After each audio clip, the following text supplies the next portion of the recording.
You can make a fun, customized wrapped journal, even if you don't have or don't want to use real leather. Faux leather comes in a wide variety of patterns and textures and allows for some very creative bookmaking. The main problem with these fake leathers is that the backing isn't very interesting or attractive, so you'll want to cover this up. Adding another piece of fabric allows you to do this, in addition to adding a decorative element. It also makes the entire cover a little bit thicker, which is desirable for a wrapped journal. I'm holding a leather journal here, so of course there is no decorative fabric on this example, but this is where you will see the benefit of adding fabric to your fake leather. You'll see this added fabric a little bit around the margins on the inside of the finished journal, but the place where it really shines and adds that extra decorative touch is on the flap of the journal. In this particular example, I've also added a little pocket to the inside of the cover.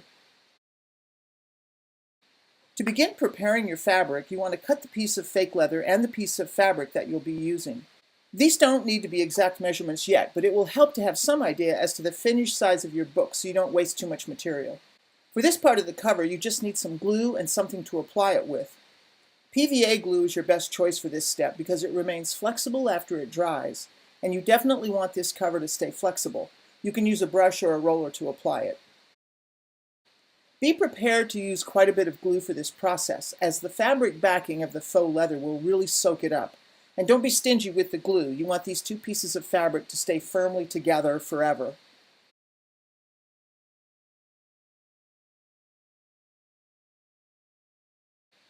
Once you have the backing covered very thoroughly with glue, position the fabric face up and smooth it out so there are no bumps, bubbles, or wrinkles.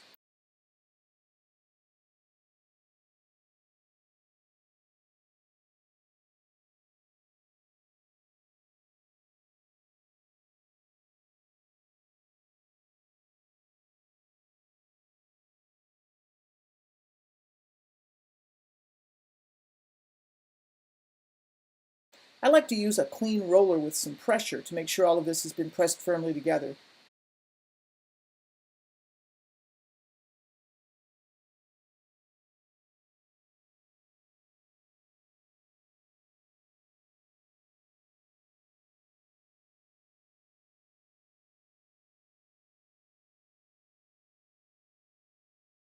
Turn it over and clean off any glue that might have gotten on the other side, and then put it under a weight to dry.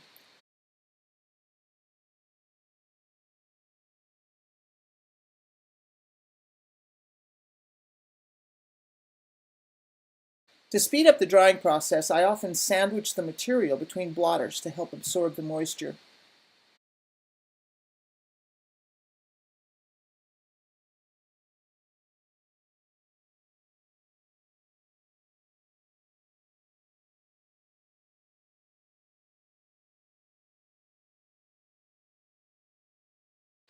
Once the cover has dried, measure your text block to determine the final size of the cover.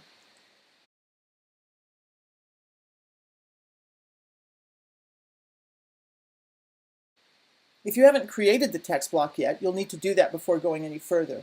If you aren't sure how to create a text block, I have a video showing how to do that. The link is included here and in the comments area below.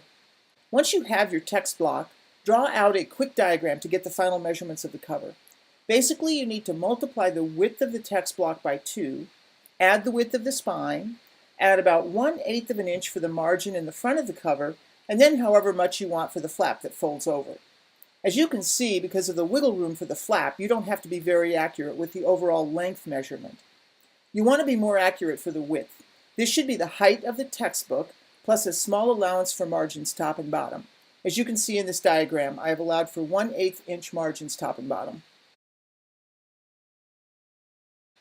Once you are certain about the dimensions of your book cover, you can cut the material accordingly.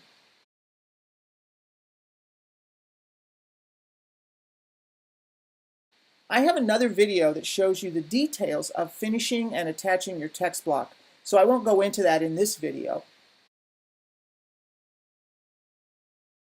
Once you have the text block attached, you can decide how you want to attach the cord that will keep the book closed.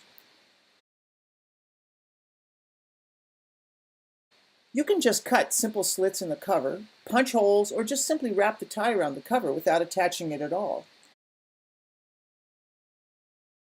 The flap that wraps around the front also gives you an opportunity to be creative with the shape and the decoration. In this example, I've used grommets or eyelets to reinforce the punched holes.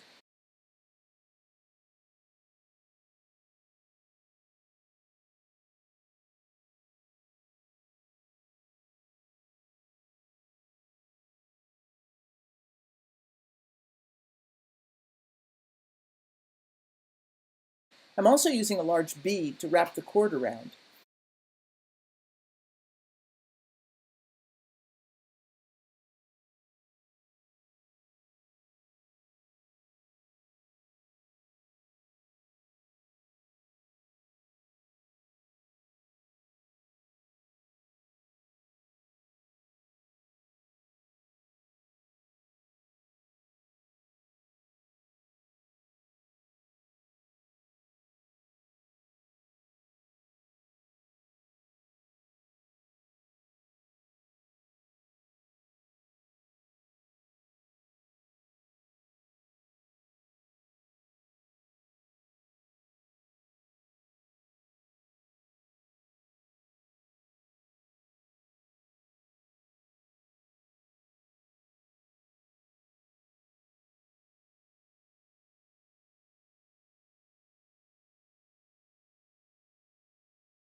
There are lots of opportunities at this stage of the cover to be creative and add various decorations or embellishments to your book.